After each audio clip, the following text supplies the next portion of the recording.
Você recebeu uma carta como essa daqui, com aviso de recebimento, e o teor dessa carta era que você estava sendo citado em uma execução fiscal movida pelo Estado. Meu nome é Pedro Isaac, sou advogado tributarista e muita gente morre de medo do Estado e dessas cobranças, seja por oficial de justiça, enfim. Recebeu uma citação de que você deve um crédito e ele já está em execução fiscal é um terror para muita gente, muitas empresas. Porque a gente sabe que o Estado tem poder para expropriar patrimônio, ou seja, ele consegue bloquear a conta bancária, ele consegue atingir o imóvel, o carro, a moto, ele consegue atingir suas cotas patrimoniais, enfim, muitas coisas, suas ações em bolsa. E aí muitos espertos dizem, olha, eu vou agora dilapidar todo o meu patrimônio, vou esconder, vou transferir para o filho. Lamento te informar, desde que a dívida estava escrita em dívida ativa, qualquer oneração desse patrimônio que não reservasse o dinheiro do tributo era suficiente para depois ser anulada dentro da própria execução fiscal. Então, até as contas bancárias, alguns conseguem sim se esquivar, mas o patrimônio, de um modo geral, um patrimônio mais robusto, esquece, não dá para esconder. E aí nasce um outro perigo, né? Você vende para alguém que não entende nada, o Estado vai presumir que aquilo é fraudulento, e isso é absoluto, tá? Embora não exista um direito absoluto no Brasil, mas nesse caso aqui, podemos dizer que o Estado vai atacar e que o juiz vai entender que isso é absoluto, que houve uma fraude, que era dever de alguém olhar se tinha uma certidão de dívida ativa ao comprar um imóvel, ao comprar um veículo, enfim, compra e aí essa pessoa amanhã depois perde esse imóvel, perde esse veículo e vai cobrar de você de novo. E agora não é mais o Estado, é uma pessoa particular que talvez perdeu tudo que tinha com muita sede para receber o dinheiro dela de volta. Bom, como que a gente se defende de uma maneira legal da execução fiscal que não é essa de tentar esconder todo o patrimônio? Primeiro de tudo, é entender se essa carta chegou para você e o crédito não estava prescrito e se não houve decadência. Isso é básico. Você não sai renegociando, você não sai escondendo patrimônio, você não sai pagando sem saber se é devido. Pessoas morrem de medo da cobrança do município, do estado, do DF. Não, prefiro negociar porque, mexer com o fisco. Chega 2 IPTU para o caboclo pagar, ele mora na linha limítrofe entre 2 municípios, chega 2 carnê IPTU, ele fala, vou pagar os 2, porque não quero ter problema com ninguém. E não é assim que a coisa funciona. Ainda vivemos dentro do Estado Democrático de Direito que as coisas têm que ser dentro da lei.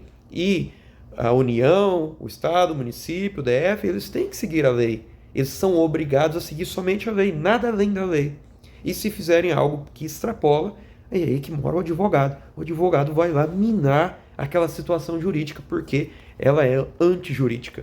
Bom, e nesse caso, você recebeu a R. E aí você vai se atentar. Tem uma prescrição intercorrente aqui?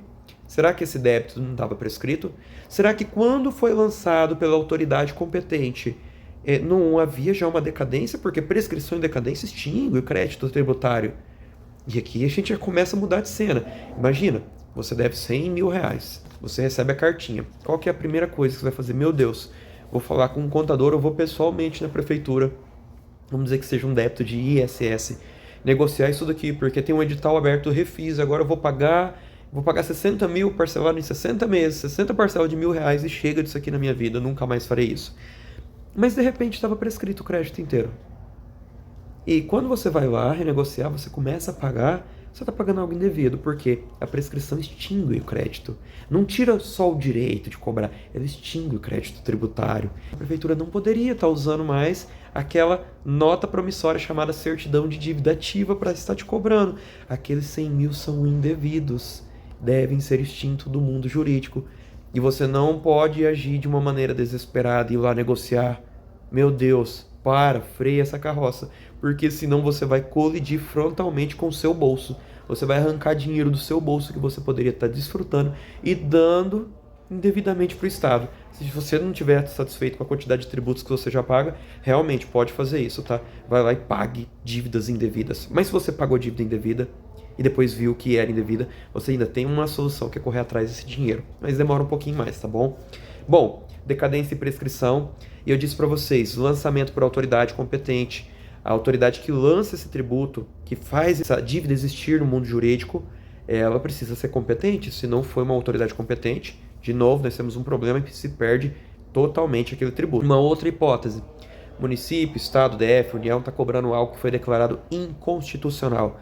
Gente, se a lei é inconstitucional, você não deve pagar aquilo que é inconstitucional. Aquela dívida não deveria existir. De novo, você vai pegar e vai atacar esse crédito judicialmente e não vai pagar. Você vai falar, juiz, isso foi declarado inconstitucional. O que o Estado está fazendo, o que o município está fazendo, é uma loucura. O auditor não poderia ter feito isso. O procurador não deveria ter ido adiante com essa execução, ela é infundada. E assim a gente tem uma causa de extinção. E lembrando, são pelo menos 7 etapas até a execução fiscal, desde a hipótese de incidência. Depois você tem as questões de fato gerador, obrigação tributária, lançamento tributário, crédito tributário, a certidão de dívida ativa, tem que observar requisitos obrigatórios. Então, são inúmeros defeitos que podem surgir e surgem no meio do caminho em grande parte das execuções fiscais hoje aqui no Brasil. E você não pode se desesperar e ir lá e fazer o primeiro refis que aparece. Você não pode ir até um advogado, um contador que não entenda de dívida fiscal, porque no máximo que vão fazer é olhar para vocês, vocês não entendem, vão falar, realmente, o Estado tem razão, mas tem um refis aberto, tem um edital de transação, tal. E você vai transacionar aquilo que não deveria. Como outro exemplo, imagina que o crédito estava prescrito, você foi lá, parcelou. E aí você pagou a primeira parcela de 60 parcelas, primeira de 144 parcelas. Depois você não pagou mais, essa dívida foi de novo para execução fiscal. Beleza. Só que ela foi, do momento em que foi rescindido o parcelamento até a etapa final, 5 anos depois.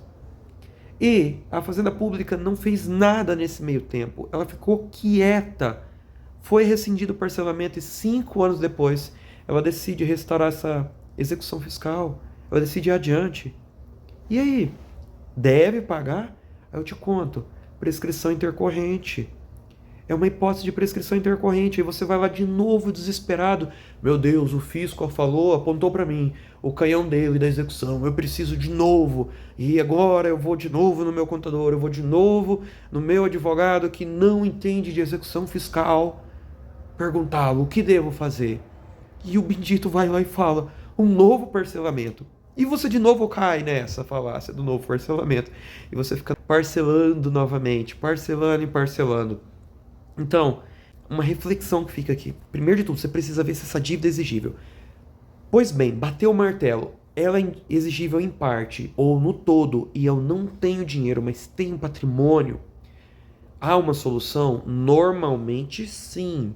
Você pode se dirigir às procuradorias, olhar os editais que estão disponíveis ou contratar um advogado da área para ele buscar essa solução jurídica e tentar o parcelamento adequado para aquela situação. Aqui cabe um parcelamento quando é exigível.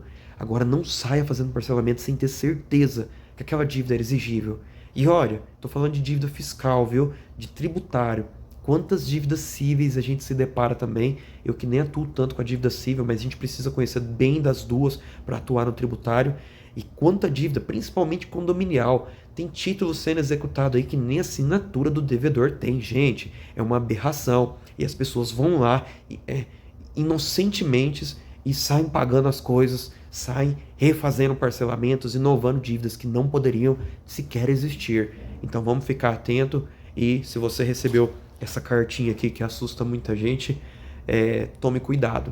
Não haja deliberadamente, nem tentando se esconder, uma vez que você já foi citado, e nem tente sair renegociando tudo sem ao menos saber se aquilo é devido, tá? Se você gostou desse vídeo, considere compartilhar esse conteúdo, que é de suma importância para muitas pessoas que estão sendo executadas, principalmente para os empresários nesse Brasil. Se inscrever no nosso canal e compartilhar. Abraço, até a próxima.